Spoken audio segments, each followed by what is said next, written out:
എടാ നീ എന്തിങ്ങനെ? ആരൊക്കെ എന്തൊക്കെ ചെയ്താലും ഒരു അക്ഷരം മിണ്ടാതെ അവിടെ ഇരിക്കും. നീയൊന്നും പറയില്ല, ഞങ്ങളെ ഒന്നും പറയാൻ സമ്മതിക്കില്ല.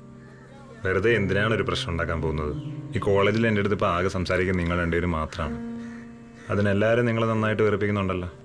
അതുകൊണ്ട് ഒരു പ്രശ്നത്തിനും പോകണ്ട, ഞാൻ അങ്ങ് സഹിച്ചോളാം. അല്ല, ഞാൻ രാവിലെ മുതൽ ശ്രദ്ധിക്കാം.